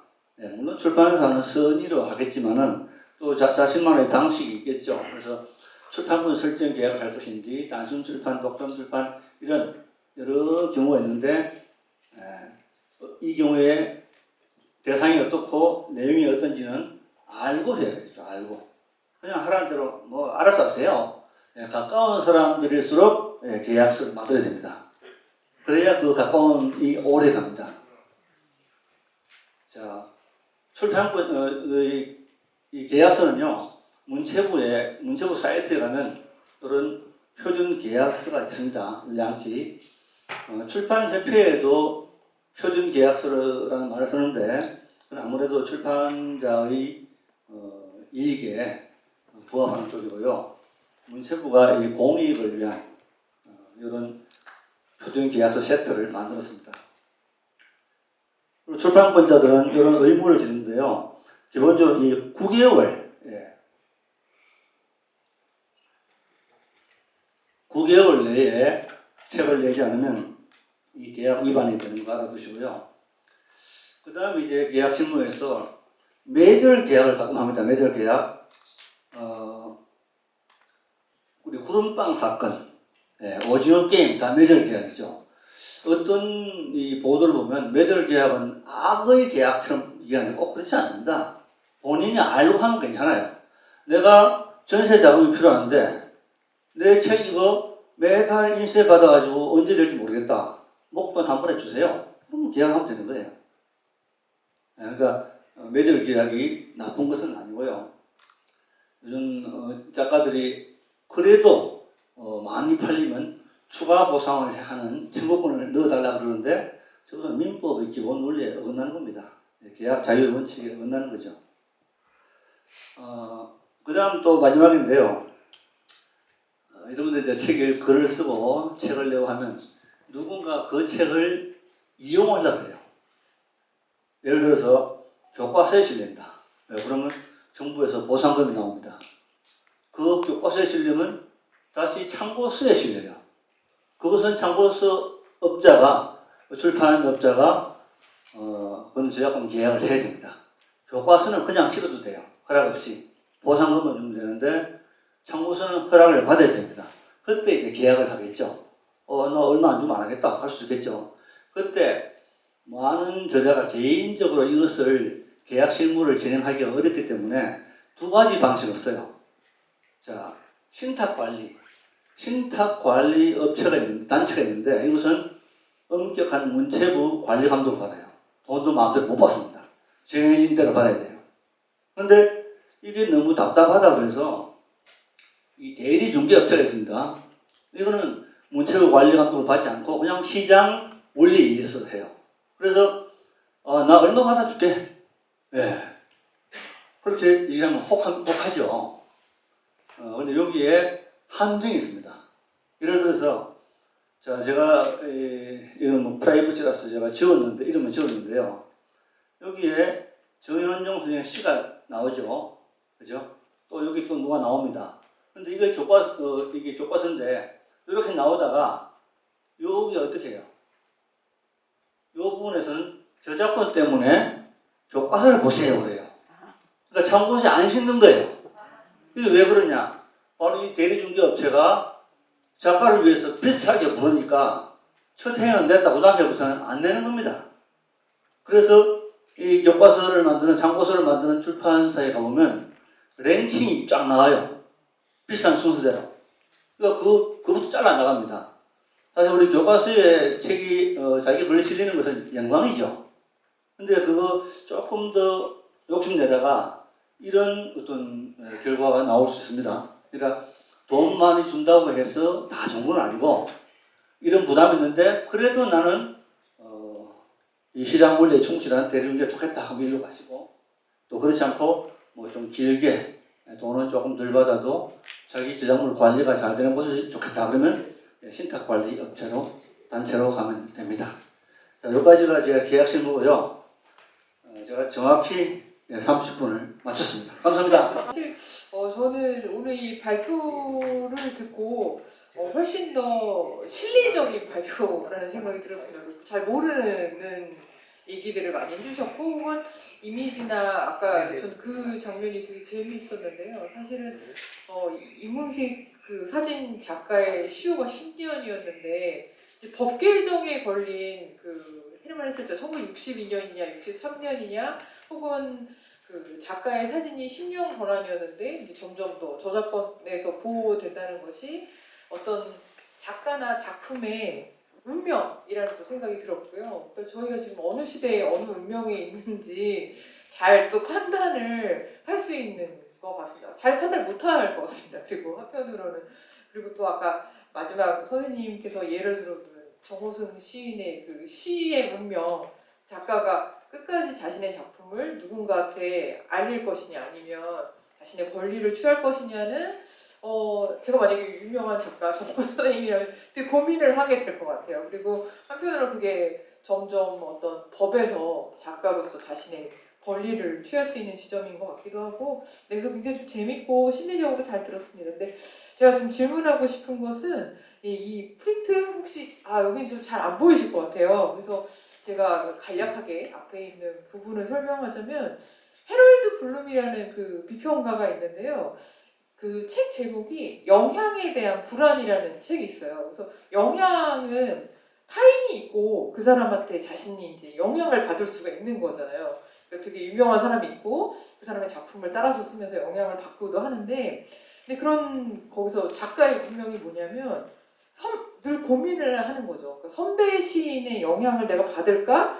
끊임없이 불안한 거예요. 글을 쓰면서 내가 다른 사람의 글에 영향을 받을까? 그래서 이거 뭐라고 하냐면 보통 모방은 창조다. 그래서 미술하는 학생은 데생을 그리면서 이제 자신의 미술 실력을 키워나가기도 하는데 그런 불안이 있으니까 영향을 받지 않으려고 후배들은 노력을 하죠. 선배의 영향 어떻게든 벗어나겠어. 노력을 하는데 그래서 근데 이런 심리적 갈등도 있고 투쟁을 하는 건데 이런 선배한테 진짜 영향을 안 받을 수가 없으니까 차이, 왜곡, 오류를 넘기 위해서 이렇게 자꾸 노력을 한대요.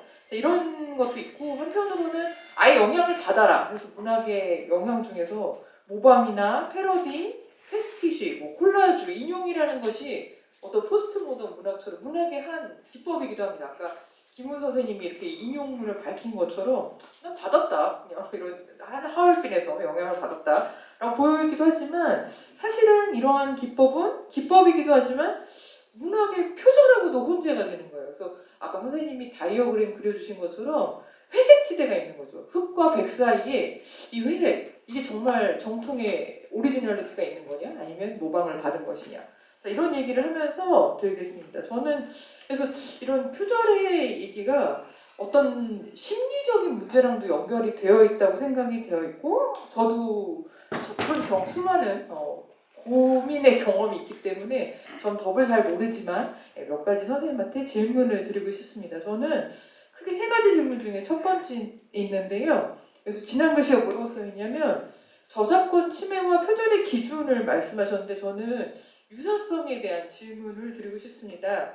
왜냐하면 저작권에는 선생님이 얘기하신 대로 유사성이 있다고 말씀을 하셨거든요. 그래서 유사성은 두 가지인데 하나는 글자가 아주 똑같을 경우, 그러니까 문체나 표현이 똑같을 경우 신경숙의 소설에서 있는 것이 유사성이 있고, 하나는 두 번째는 아이디어 차원에서 유사할 때, 그러니까 즉 글자가 똑같거나 문장이 똑같을 때의 유사성도 있고 아이디어 차원의 유사성이라고 하고 있습니다. 근데 법원에서는 지금 현재 문체나 단어, 문장의 유사성은 저작권 침해와 표절을 판단할 너무 명료한 기준인 거예요. 똑같으니까. A와 B가 똑같으니까.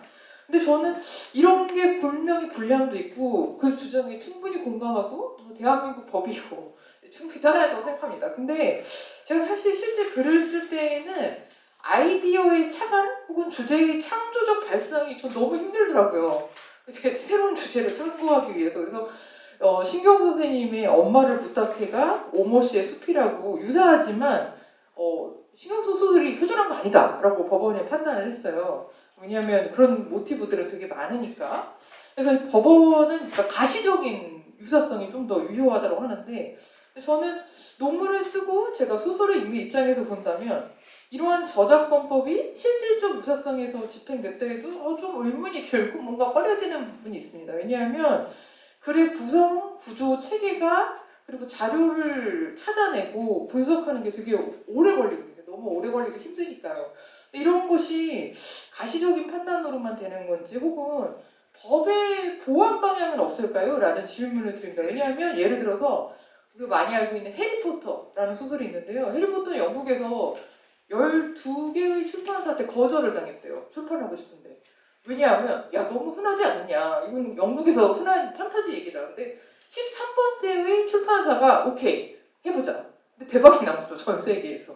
이렇게 좀 되어 있는데 여전히 영국의 이제 사람들은 작품과 모티브의 발상에서 되게 이런 소설이 많지 않니? 여러 가지 얘기가 있다고 해요. 그래서 저는 표절의 문제가 가시적으로 글자 수나 문장을 판단하기 쉽지만 창작의 아이디어는 되게 심리적 문제랑 결정이 된다고 느껴졌어요. 저의 개인적인 생각은. 그래서 이런 표절이 있다면 법의 사각지대가 있는 것 같기도 하는데요. 이런 보완책에 대한 의견이 첫 번째고요. 두 번째는 친고죄에 대한 질문입니다. 처벌에 있어서 친고죄는 제가 사실은 아주 쉽게 예를 들자면 작가 개인이 내 작품을 너가 표절한 거라고 이제 판단하는 거죠. 그래서 법을 직접 고소를 할 수 있는 거죠. 내 스스로가. 근데 이렇게 수사기관이 움직이는 건데 저 약간 이 점이 제가 법을 모르니까 모호한 지점이라고 생각되는데 최근 음악계, 한국의 음악계에서는 되게 표절이 많이 일어났거든요. 저는 90년대 이제 한국의 대학교를 다녔는데 되게 좋아하던 가수가 있었어요. 앨범 다섯 맨날 버스 안에서 이어폰 들고 하루하루 그 음악을 들으면서 살았는데 어느 날 그 음악가가 표절의 음악가라고 하니까 제가 대학을 다녔던 90년대가 송두리째 날아간 기분이 드는 거예요. 저는 맨날 좌석 버스 안에서 그 음악을 듣고 살았었거든요. 그래서 그 음악이 날아가갖고 하는데 그 원 저작자가 아니다. 이건 표절한 게 아니고 아이디어 차원에서 충분히 있을 수 있다. 라고 원 저작자가 친고죄를 쓰지 않았어요. 했는데 문제는 이게 도덕적 해이에 머물지만 친고죄는 성립되지 않았대요. 근데 주변에 있는 수많은 아티스트들이 아니다. 차라리 표절이라는 것은 그때 바로 지적을 할 수 있어야 된다. 너가 표절했다. 라고 지적할 수 있지 않으면 왜냐면 지금 90년대에서 2022년이니까 거의 한 30년 동안 계속 그런 표절 아티스트가 있었던 거죠. 이런 음악이 있었던 것을 본다면 표절과 결부된 예술가는 도덕적 해이, 윤리적 양심으로 비난을 받지만 한편으로는 작곡자가 표절 아티스트가 고소하지 않는다면 제3자나 여론으로 표절이 지적될 때나 혹은 그 아티스트는 후두암인가 암에 걸려갖고 지금 다른 사람을 고소할 처지가 아니었던 거예요. 한편으로. 그래서 원곡자의 상황이 표절자를 고발할 수 없을 때 표절은 묻히게 돼요. 그냥 친고죄가 아니니까. 그럴 때는 이런 친고죄의 한계가 있지 않을까요? 라는 질문을 합니다. 그러니까 어떤 마디나 명료함이 있다면. 세 번째는 손 선생님이 되게 중요한 저작을 많이 쓰셨는데 아까 첫 번째 발표하신 오태준 선생님하고도 아마 연관이 좀 될 것 같은데 디지털 환경에 대한 저작권 패러다임에 대한 어떤 글을 쓰셨는데요. 최근 저는 아까 인공지능도 얘기를 하셨고 되게 윤리적인 갈등이 있는데 저작물에는 공공성 많이 배포할 수 있고 작가가 돈을 또 가져가기도 해야 합니다. 근데 인공지능이 만든 작품은 되게 저도 유튜브를 보면은 알고리즘에 따라서 제 취향에 맞는 유튜브를 검색해서 보여주죠. 그런 것을 볼 때 인류는 그런 AI가 많이 쌓여있기도 하지만 인류의 수많은 데이터 때문에 아마 생긴 것 같거든요. 그런 유튜브의 알고리즘도. 근데 이런 인공지능이 소설을 쓰고 디지털 튜닝으로 소설을 쓰는 건지 아니면 새로운 하이브리드의 선물로 쓰는 것인지를 제가 이 논문도 보고 선생님 다른 글을 보니까 그런 얘기를 하셨더라고요. 그래서 이 학회의 어떤 취지에 맞다면 이런 새로운 시장에서의 만드는 저작권의 최종 주체가 어떤 문제로 결정하면 좋을까요라는 저의 질문입니다. 네, 되게 재밌고 좋은 질문 많은 해주셔서요. 깊이 많이 알게 됐습니다. 감사합니다, 선생님. 우선 그 1번 질문 유사성에 관해서는 우리는 법이 만능은 아니죠. 누굴 뺏겠다 그러는데 이걸 판단해 달라는 것은 이 문인들이 할 수 있잖아요. 왜 그걸 판사한테 묻죠? 판사는 이제 무식해요. 판사는 그걸 몰라가 저희 저작권위원회에 또 감정을 내가요. 그러면 저작권위원회는 누굴 감정하겠어요? 또 문인들 불러서 또 얘기 들어요. 그러니까 이런 그 유사성 이런 걸 할 때 법적 판단이 정말 중요한가? 예, 윤리적 판단도 정말 중요하잖아요. 예, 그 전문가 집단에서 아니야 그러면 그게 더 중요한 거죠. 그래서 저는 자꾸 이걸 주리 스토크해서 그러는데요. 법 만능주의 우리는 너무 재판을 좋아하는 것 같아요. 문학, 예술, 조영남, 신기영수, 유희열 다 재판으로 가요. 유희열만 지금 안 가고 있죠. 그래서 이 유사성의 문제는 그렇게 예술적으로 판단하면 좋겠다는 생각이 들고요. 왜 법을 멀리해야 하냐면 법은 냉정해요. 거기에 대해서 독점을 인정하면 그 권리에 대해서는 양도와 상속이 가능해요. 그걸 자식한테 물려주겠다는 뜻 아니에요, 그죠? 그러니까 법은 그렇게까지는 안 되겠다는 거예요. 그래서 가급적 그 문화예술계 내에서 해결하기를 바라는 게 법의 입장입니다. 다만 걸려와서 포맷, 짝 이런 이제 포맷이나 게임 규칙에 대해서는 조금 아이디어도 유사성을 인정하는 그런 판례가 나오고 있습니다. 그다음 친고죄 문제는 우리 백 선생님이 이제 조금 용어에 혼선이 있는 것 같은데 친고죄는 내 스스로 고발할 수 있는 권리예요. 남이 경찰이 검찰이 뛰어들지 말고 내가 할 수 나만 할 수 있어요. 그러니까 내가 괜찮으니까 신경 끌어는 거예요. 검찰 권력은 공권력은. 그러니까 이번에 유희열 같은 경우도 이 원작자가 고소를 할 수 있어요. 그러면 유희열 돈도 많은데 손해배상 받아내겠죠. 그러나 이 유이치 사카모토는 안 했어요. 왜? 자, 문제는 있어 보이지만 유사성은 있지만은 그렇다고 법적 조치가 필요한 단계는 아니야. 나도 많이 했어. 예술이란 것은 원작에다가 5 내지 10%만 더하면 훌륭한 거야. 이렇게 해결했습니다. 자, 그건 법의 문제 끝났죠. 그렇다고 유효지가 아무런 상처가 없나요? 예, 스케치에서 내려왔고 이 가요계에서 유희열 표절을 했네. 그래서 단죄가 내려졌죠. 문화적 징계가 이루어진 거예요. 그러니까 법의 유죄 판단 안 받았다고 해서 아무런 문제가 없는 게 아니죠. 저는 그래서 법과 윤리 도덕 부분은 각자가 우리 옛날 시골에서 마을에서 부정행위를 하면 쫓겨나잖아요. 야간도주 한 사람이. 그게 얼마나 큰 징계입니까? 꼭 재판을 받아야 되나요? 이런 부분에서 친고죄는 굉장히 저작권의 매력입니다. 매력 중에 하나입니다. 제가 예전에 영등포 역에 내려가는데요. 입구에서 누가 전단지를 줘요. 그래서 받아가지고 지하철 내려와서 쭉 펴보니까 어느 교회의 홍보지였습니다. 거기에 제 글이 실려있는 거예요. 제 칼럼이. 제가 놀래가지고 순간 좀 불쾌했죠. 이 대형교회인데 이 정도면 충분 저작권 처리할 수 있는 곳인데 그래서 그런데 좀 가다가 화가 누그러졌어요. 왜냐하면 내 글이 널리 알려지면 좋지 뭐. 내 생각을 나누는 거잖아요. 그래서 저는 아무런 대응을 하지 않았습니다. 이게 바로 친고죄예요. 내가 소송 안 하면 아무런 문제가 없습니다. 지금 인터넷에서는요. 인터넷에 그 수많은 콘텐츠 99%가 저작권 처리 안 한 거예요. 처리를. 다만 그 저자들이 모르기도 하고 알아도 날아두는 거예요. 그래서 그게 합법은 아닌 거예요. 그리고 그 상태를 잘 아시면 좋겠고요.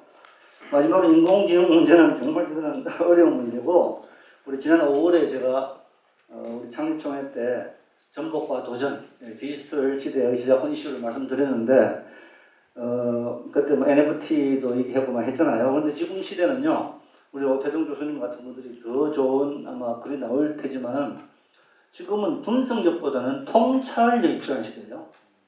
자, 인간과 물건 사이에 제3의 존재가 하나 등장했는데, 이게 누군지도 아무도 지금 명확하게 규정을 못해요. 이것은 법학의 문제가 아니고 철학의 문제예요.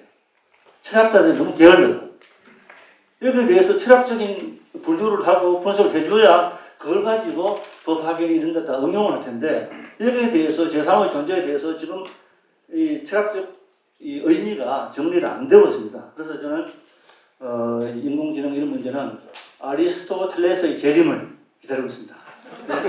감사합니다. 소나기를 미국의 두 그룹으로 분리해서 하나는 디지털로 있고 하나는 책으로 읽어서 분석을 하시다고 했는데, 근데 그 디지털 읽은 그 학생들이 어휘력도 떨어지고 지능도 떨어지고 그렇게 된다는데, 그게 결국은 어떻게 갈 거라고 예상을 하시는 거예요. 그러니까 그 디지털 읽는 사람이 결국은 다른 건 아무것도 안 하고 텍스트를 안 읽고 책을 안 읽고 그런 것만 읽는다 그러면은 결국 뭐 지능도 떨어질 거고, 그다음에 독해력도 떨어질 거고, 또 학문적인 성취력도 낮아질 거 아니겠습니까? 그럼 결국은 이 어떻게 미래가 갈지, 그게 사실 조금 좀 암담하다는 생각이 드는데 어떻게 생각하십니까? 문학에 있습니다. 지금 유럽이나 미국이나 선진 각국의 유아교육은 핸드폰을 쥐어주지 않습니다. 빌 게이츠 마이크로소프트 사회장이 아이들은 핸드폰도 안 사주고 컴퓨터 패드도 절대 안 된다. 마이크로소프트는 컴퓨터의 세부적인 회장이 그 결정을 내렸어요. 와이프한테도 마찬가지로 그렇게 명령했고요. 그것은 뭐냐 하면은 빌 게이츠 회장이 안다는 이야기죠. 쉽지 그렇습니다.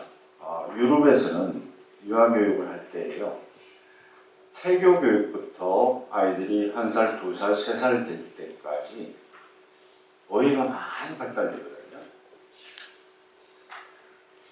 우리 손주가 내일 모레 10월 10일 날 인도네시아에서 온 손주가 세도 만 3살이 됩니다. 아직 구사하는 어휘가 10개 남짓도 안 됩니다. 누나 어디 있어요? 이걸 누나 어디? 이렇게 표현합니다. 완전한 문장이 안 돼요. 물론 인도네시아의 엄마 아버지나 한인사회에서 유치원도 다니고 하지만 언어 발달 능력이 굉장히 떨어지는 겁니다. 그 이야기는 말을 한다는 것은 어른 능력이거든요. 3살까지 그림책이나 동화책을 구미 미국 선진 각국의 엄마들은요, 태교 때부터 동화책을 읽어줘요. 아이가 뱃속에 있을 때 1살, 2살, 3살 때까지. 그리고 유치원 들어가서도 마찬가지입니다. 책, 하드북 그림책과 그걸 갖고 대화를 이끌어가고, 여기 그림책이 뭐가 있니? 이거는 뭐니? 얘가 어떤 움직임을 벌이고 있지? 이런 식으로 대화를, 쌍방 대화를 해가면서 선생님들과 어머니, 아버지가 가르칩니다. 그런데 우리 손주는 제가 며느리한테 신신당부를 했어요. 여기 와서 불과 뭐 한 열흘 지났는데 엄청나게 말이 많이 늘었다는 거예요. 왜냐면 제가 그림책도 읽고, 그 다음에 할머니, 할아버지하고 대화를 하니까. 그것처럼 북미 선진 각국에서는 마을마다 공동체가 있어가지고요, 아침에 어린이 유아들하고 어머니가 책 읽어주기 모임이 있습니다. 그게 디지털 패드 이런 게 아니에요. 하드 그림책, 갖고 하는 거거든요. 그게 엄청나게 유아교육과에서는 중요하다고 해요. 사고 능력, 어휘 능력, 그 다음에 상황을 이해하는 독해력, 상호 인지, 지능 기술, 감성 기술 이런 것이 어릴 때 개발되지 않으면 어렵다는 거예요. 지금 20년대 이후에 태어난 아이들이요. 지금 아예 뭐 처음부터 디지털 네이티브 아닙니까? 핸드폰 들고 어릴 때부터. 핸드폰은 우리나라 지금 뭐 인구가 뭐 5천 몇백만이지만 지금 핸드폰이 깔리는 게 7천만 개가 넘어요. 그 아이들이 뭐 초등학생들은 다 핸드폰을 갖고 있다는 거예요. 그렇기 때문에 그런 세상에서 앞으로 미래에 지금 커나오는 아이들이 미래의 교육이 될 때에 그런 걱정과 우려가 된다는 얘기입니다. 바로 미국은 우리보다 좀 빨랐죠. 5년에서 10년 빨랐는데 그런 현상이 지금 중학교 소나기의 교실에서 학자들이 증명을 보이기 위해서 그 실험을 했던 겁니다. 인터넷에서 소나기 실험하고 치면은 그 연구 결과가 나옵니다. 그래서 앞으로는 어떻게 해야 되겠느냐? 책으로 돌아갈 수밖에 없어요. 어릴 때는 적어도 뭐 중학교 들어갈 때는 모르겠지만 어릴 때부터 책을 통해서 인간의 기초적인 교양 교육을 철저히 갖춰야 됩니다. 굳이 아이들한테 핸드폰 빨리 키워주지 마세요. 그리고 컴퓨터 시간도 딱 하루에 1시간, 게임하는 시간 1시간 이렇게 하고 집에 책의 그림책이나 서가의 책을 많이 꽂아주십시오.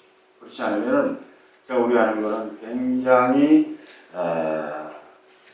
어휘, 문해력, 그 다음에 표현 능력, 그 다음에 인간과의 소통 능력, 읽기 능력 이런 것도 떨어지는 인간들이 이제는 앞으로 나타나게 될 것입니다.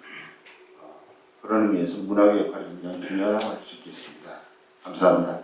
제가 신입사원을 보면 신입사원들이 기획서를 못 씁니다. 제안서를 못 씁니다. 이렇게 해야 되는 교육의 목적이 뭐냐면 그 목적의 다소줄을 못 씁니다. 한글을 몰라요. 대학생의 반이 대한민국을 한자로 못 씁니다. 이것은 문인들의 책임이 아니라 대한민국 교육의 문제라고 생각을 합니다. 앞으로 디지털 문인협회에서 디지털로 글쓰기 가르칠 게 아니라 글과 문학이 얼마나 어려운가를 디지털로 강조해야 된다고 생각을 합니다. 제가 신문에 사설을 읽는데 신문 사설을 쓰는 논설위원들이 한글 틀릴 게 너무 많아요. 문장도 틀리고 단어도 틀립니다.